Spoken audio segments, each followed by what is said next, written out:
Hello, നമ്മളിന്ന് 9th standard സയൻസിൻ്റെ 6th ചാപ്റ്ററായിട്ടുള്ള work and എനർജിയുടെ ലെറ്റസസസ് ആണ് നമ്മൾ ഡിസ്കസ് ചെയ്യാൻ പോകുന്നത്. അപ്പോൾ നമുക്ക് നമ്മുടെ ആദ്യത്തെ ചോദ്യത്തിലേക്ക് പോകാം. സോ ഫസ്റ്റ് ക്വസ്റ്റ്യൻ നിങ്ങൾ നോക്കിയേ, എന്താ അതിൽ പറയുന്നത്? Which of the following quantities has the same unit as that of work? വർക്കിൻ്റെ അതേ യൂണിറ്റുള്ള ക്വാണ്ടിറ്റി ഏതാണെന്നാണ് നമ്മളോട് ചോദിച്ചേക്കുന്നത്.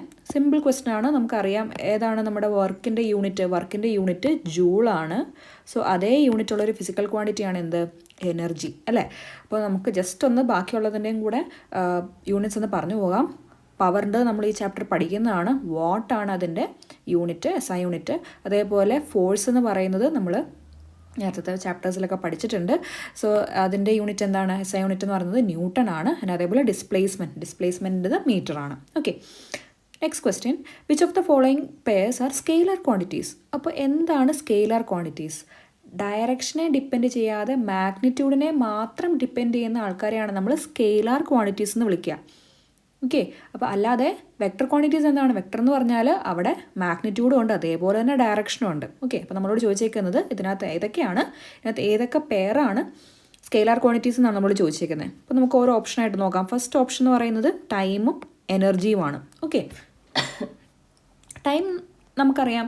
ടൈം എന്ന് പറഞ്ഞാൽ അതൊരു ഡയറക്ഷനെ ഡിപ്പെൻഡ് ചെയ്യുന്ന ക്വാണ്ടിറ്റിയാണ്. അല്ല, നമ്മൾ അതിൻ്റെ ഒരു മാഗ്നിറ്റ്യൂഡ് മാത്രമേ നമ്മൾ നോക്കുന്നുള്ളൂ. അത് ഏത് ഡയറക്ഷനിലാണ് മെഷർ ചെയ്തതെന്ന് നമ്മൾ നോക്കുന്നേ ഇല്ല. അപ്പോൾ അതുകൊണ്ട് ടൈം എന്ന് പറഞ്ഞാൽ അത് സ്കെയിലർ ക്വാണ്ടിറ്റിയാണ്. Time is a scalar quantity. അപ്പോൾ അതേപോലെ നമ്മൾ നോക്കുമ്പോഴാണെങ്കിൽ എനർജി എന്താണ്? Energy is also a scalar quantity അല്ലേ? എനർജിയും നമ്മുടെ ഡയറക്ഷനെ ഡിപ്പെൻഡ് ചെയ്യാത്തൊരു ക്വാണ്ടിറ്റിയാണ്. ഓക്കെ, അപ്പോൾ അതുകൊണ്ട് ടൈമും എനർജി എന്താണ്? രണ്ടുപേരും സ്കെയിലർ ക്വാണ്ടിറ്റീസ് ആണ്. അപ്പോൾ നമുക്ക് പറയാം നമ്മുടെ ഓപ്ഷൻ എ ആണ് ഇവിടുത്തെ കറക്റ്റ് ആൻസർ. ഇനി നമുക്ക് ജസ്റ്റ് നമ്മുടെ ഓപ്ഷൻസ് ഒക്കെ ഒന്ന് നോക്കിയാലോ. ഇപ്പോൾ ഫോഴ്സ് എന്ന് പറഞ്ഞാൽ എന്താണ്? ഫോഴ്സ് എന്ന് പറഞ്ഞാൽ അവിടെ അതൊരു വെക്ടർ ക്വാണ്ടിറ്റിയാണ്. അത് ഡയറക്ഷനെ കൂടെ ഡിപ്പെൻഡ് ചെയ്യുന്നൊരു ക്വാണ്ടിറ്റിയാണ്. അപ്പോൾ ഫോഴ്സ് ഈസ് എ വെക്ടർ. പക്ഷേ പവർ എന്താണ്? Power is also a scalar quantity.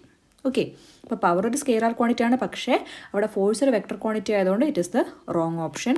അപ്പോൾ അതേപോലെ തന്നെ സ്പീഡും ആക്സിലറേഷനും നമ്മൾ പഠിച്ചിട്ടുള്ളതാണ്. സ്പീഡിനെ പറ്റിയും ആക്സിലറേഷനെ പറ്റിയൊക്കെ നമ്മൾ വളരെ ഡീറ്റെയിൽ ആയിട്ട് പഠിച്ചിട്ടുള്ളതാണ്.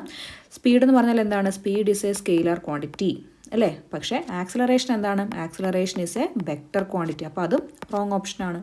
ഇനി അതേപോലെ അടുത്ത് നോക്കി, ഡിസ്പ്ലേസ്മെൻറ്റ് ആൻഡ് വെലോസിറ്റി. ഡിസ്പ്ലേസ്മെൻറ്റ് എന്താണ്? Displacement is A vector quantity. Displacement ഒരു വെക്ടറാണ്. അതേപോലെ തന്നെ ഒരു വെക്ടറാണ് ആരും? വെലോസിറ്റിയും. ഇപ്പോൾ രണ്ടുപേരും ഡയറക്ഷൻ ഡിപ്പെൻഡ് ചെയ്യുന്ന ആൾക്കാരാണ്. ഓക്കെ, അപ്പോൾ നമ്മുടെ ഫസ്റ്റ് ഓപ്ഷനാണ് ഇതിനകത്ത് റൈറ്റ് ആൻസർ.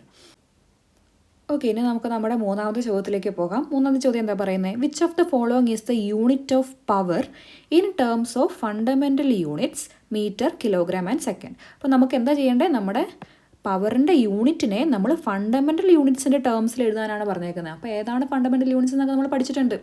7 ഫണ്ടമെൻ്റൽ ക്വാണ്ടിറ്റീസ് ഉണ്ട്. അവരുടെ യൂണിറ്റുകളെയാണ് നമ്മൾ ഫണ്ടമെൻ്റൽ യൂണിറ്റ്സ് എന്നൊക്കെ പറയാൻ നമ്മൾ പഠിച്ചിട്ടുള്ളത് അല്ലേ? അപ്പോൾ നമുക്ക് ആദ്യം പവറിൻ്റെ യൂണിറ്റ് എന്താ ശരിക്കും? SI യൂണിറ്റ് എന്താ? പവറിൻ്റെ യൂണിറ്റ് എന്ന് പറയുന്നത് ഏതാണ്? വാട്ടാണ് നമ്മുടെ പവറിൻ്റെ യൂണിറ്റ് അല്ലേ? അപ്പോൾ നമുക്ക് ഇങ്ങനെ ഒരു ക്വസ്റ്റ്യൻ വരികയാണ്, നമുക്ക് ഏതെങ്കിലും ഒരു ഫിസിക്കൽ ക്വാണ്ടിറ്റീനെ അതിൻ്റെ ഫണ്ടമെൻ്റൽ ക്വാണ്ടിറ്റീസിൻ്റെ ടേമിൽ എക്സ്പ്രസ് ചെയ്യാമെന്ന് പറഞ്ഞാൽ നമ്മൾ അതിനെ ചുരുക്കി നമുക്ക് ഫണ്ടമെൻ്റൽ ക്വാണ്ടിറ്റീസ് കിട്ടുന്നവരെ നമ്മളിങ്ങനെ താഴോട്ട് ചെയ്തുകൊണ്ടിരിക്കണം. ഓക്കെ, അപ്പോൾ നമ്മൾ പവറിൻ്റെ ഇക്വേഷൻ എന്താ നമ്മൾ പഠിച്ചിട്ടുള്ളത്? പവർ എന്ന് പറയുന്നത് വർക്ക് ബൈ ടൈമാണ് അല്ലേ? വർക്ക് ബൈ ടൈമിനെയാണ് നമ്മൾ പവർ എന്ന് വിളിക്കുക. അപ്പോൾ നമ്മൾ യൂണിറ്റിൻ്റെ ടേംസിൽ എഴുതി നോക്കിയാലോ, വാട്ട് എന്ന് പറയുന്നത് എന്താണ്? വർക്കിൻ്റെ യൂണിറ്റ് എന്ന് പറഞ്ഞാൽ ജൂളാണ് അല്ലേ? അപ്പോൾ ജൂൾ, ടൈമറല്ല, ടൈം. ഓക്കെ, ജൂൾ പെർ സെക്കൻഡിനെയാണ് നമ്മൾ എന്ത് വിളിക്കുക? വാട്ട് എന്ന് വിളിക്കുന്നത്. ഓക്കെ, ഇനി നമുക്ക് സെക്കൻഡ് ഉണ്ട്. ഓക്കെ, അപ്പോൾ നമ്മളിനി ജൂളിനെ മാറ്റണം അല്ലേ? അപ്പോൾ ജൂളിനെ നമുക്കൊന്ന് മാറ്റി നോക്കാം. അപ്പോൾ ജൂൾ എന്തിൻ്റെ യൂണിറ്റാണ്? വർക്കിൻ്റെ യൂണിറ്റാണ്. അപ്പോൾ വർക്കിൻ്റെ ഇക്വേഷൻ എന്തായിരുന്നു? വർക്ക് എന്ന് പറയുന്നത് is equal to force times ഡിസ്പ്ലേസ്മെൻറ്റാണ്. ഫോഴ്സ് ഇൻറ്റു ഡിസ്പ്ലേസ്മെൻറ്റിനെയാണ് നമ്മൾ വർക്ക് എന്ന് വിളിക്കുന്നത് അല്ലേ? ഓക്കെ, അപ്പോൾ അങ്ങനെയാണെങ്കിൽ നമുക്ക് ജൂളിനെ എങ്ങനെ എഴുതാം? Joule is equal to newton into metre എന്ന് നമുക്ക് എഴുതാം അല്ലേ? അപ്പോൾ ജൂളിന് പകരം നമുക്ക് ന്യൂട്ടൺ ഇൻറ്റു മീറ്റർ എന്ന് എഴുതാം അല്ലേ? അപ്പോൾ ഞാനിവിടെ newton into metre divided by second എന്ന് എഴുതാം. ഓക്കെ, ഇനി നമുക്ക് നോക്കിയേ, നമുക്കിനി ന്യൂട്ടനെ മാറ്റണം. ന്യൂട്ടൺ ആരുടെ യൂണിറ്റാണ്? ഫോഴ്സിൻ്റെ യൂണിറ്റാണ്. അപ്പോൾ ഫോഴ്സിൻ്റെ ഇക്വേഷൻ നമ്മൾ എന്താ പഠിച്ചിട്ടുള്ളത്? മാസ് ഇൻറ്റു ആക്സിലറേഷൻ എന്നാണ് പഠിച്ചിട്ടുള്ളത് അല്ലേ? അപ്പോൾ നമുക്കിതിനെ മാറ്റി എഴുതാം. അപ്പം ന്യൂട്ടൺ എന്ന് പറയുന്നത് എന്തായിരിക്കും? ന്യൂട്ടൺ ഈസ് ഈക്വൽ ടു മാസിൻ്റെ യൂണിറ്റ് എന്താ? കിലോഗ്രാം ടൈംസ് ആക്സിലറേഷൻ്റെ യൂണിറ്റ് എന്താണ്? Metre per second square. അപ്പോൾ നോക്കിയേ, ഇതെല്ലാം എന്താണ്? നമ്മുടെ ഫണ്ടമെൻ്റൽ യൂണിറ്റ്സ് തന്നെയാണ്. ഓക്കെ, അപ്പോൾ നമുക്ക് ന്യൂട്ടന് പകരം ഇവിടെ എന്ത് എഴുതാം?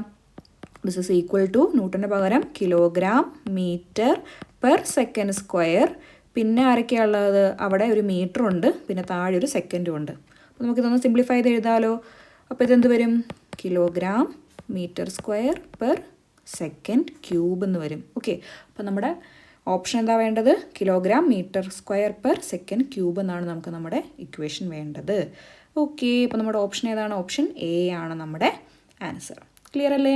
ഓക്കെ അല്ലേ? അപ്പോൾ ഇങ്ങനെ ഏതൊരു ചോദ്യം വന്നാലും നിങ്ങൾക്ക് ഇതേപോലെ പുറകോട്ടൊന്ന് ആലോചിച്ച് നിങ്ങൾക്ക് ചെയ്യാൻ പറ്റുന്നതാണ് കേട്ടോ.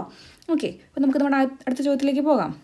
An object of mass 2.4 kilogram. അപ്പോൾ മാസ് എത്രയാണ്? 2.4 കിലോഗ്രാം ആണ് ഇവിടെ മാസ്. ഓക്കെ, അപ്പോൾ mass is equal to 2.4 kilogram. Okay, ഇനി അതെവിടെ വെച്ചേക്കുന്നത്? അതൊരു ലെവൽ സർഫസ് വെച്ചേക്കാണല്ലേ. അപ്പോൾ ഒരു ലെവൽ സർഫസ് ഉണ്ട്, ആ സർഫസിൽ നമ്മളൊരു 2.4 കിലോഗ്രാം ഉള്ളൊരു ഒബ്ജക്റ്റിനെ നമ്മൾ വെച്ചേക്കുക. ഓക്കെ, അങ്ങനെയാണ് നമ്മുടെ ക്വസ്റ്റിൽ പറയുന്നത്.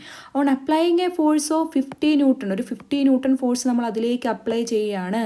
ഓക്കെ, ഒരു 50 ന്യൂട്ടൺ ഫോഴ്സ് ഞാൻ അതിലേക്ക് അപ്ലൈ ചെയ്തു. 50 newton force. The object moves 8 metre അല്ലേ. അപ്പോൾ ഒബ്ജക്റ്റ് എത്ര ദൂരം മൂവ് ചെയ്തു? 8 മീറ്റർ അത് മൂവ് ചെയ്തു അല്ലേ. അപ്പോൾ അത് മൂവ് ചെയ്ത് ഇപ്പോൾ ഈ ഒരു സ്ഥലത്ത് എത്തിയിട്ടുണ്ടെങ്കിൽ ഇവർ തമ്മിലുള്ള ദൂരം എന്ന് പറഞ്ഞാൽ എത്രയാണ്? 8 മീറ്ററാണ് ഇവർ തമ്മിലുള്ള ദൂരം. ഓക്കെ, അതും ഡയറക്ഷൻ ഓഫ് ഫോഴ്സിൽ തന്നെയാണത് പോകുന്നത് അല്ലേ. അപ്പോൾ ഞാൻ വലത്തേക്കൊരു ഫോഴ്സ് കൊടുക്കുകയാണെന്നുണ്ടെങ്കിൽ ഒബ്ജക്റ്റ് മൂവ് ചെയ്യുന്നത് എങ്ങോട്ട് തന്നെയാണ്? വലത്തേക്ക് തന്നെയാണ് ഒബ്ജക്റ്റ് മൂവ് ചെയ്തിരിക്കുന്നത് എന്നാണ് പറഞ്ഞേക്കുന്നത്. ഓക്കെ, അപ്പോൾ നമുക്കിതൊക്കെ ഒന്ന് എഴുതാം. അപ്പോൾ നമ്മുടെ ഫോഴ്സ് എത്രയാണ് ഇവിടെ? Force is equal to 50 newton ആണ്. ഒബ്ജക്റ്റ് മൂവ് ചെയ്തേക്കുന്നത് ഡിസ്പ്ലേസ്മെൻറ്റ് എന്ന് പറയുന്നത് എത്രയാണ്? ഡിസ്പ്ലേസ്മെൻറ്റ് എന്ന് പറയുന്നത് 8 മീറ്റർ ആണ് മൂവ് ചെയ്തേക്കുന്നത്. Okay, calculate the quantity of work done. Work done എത്രയായിരിക്കും ഇടാ? Okay, work done is equal to force into displacement എന്നാണ് നമ്മൾ പഠിച്ചിട്ടുള്ളത് അല്ലേ. അപ്പോൾ വർക്ക് ഇസ് ഈക്വൽ ടു എത്രയാണ്? ഫോഴ്സിന് പകരം നമുക്കിവിടെ 50 എന്ന് കൊടുക്കാം. ഡിസ്പ്ലേസ്മെൻറ്റ് എത്രയാണ്? 8 ആണ് അല്ലേ. അപ്പോൾ 50 × 8 എത്രയാണ് വരിക? 400. നിർത്തരുത്, യൂണിറ്റ് എഴുതണം, ജൂൾ. ഓക്കെ, അപ്പം 400 ജൂൾ വർക്കാണ് അവിടെ ചെയ്തിരിക്കുന്നത്.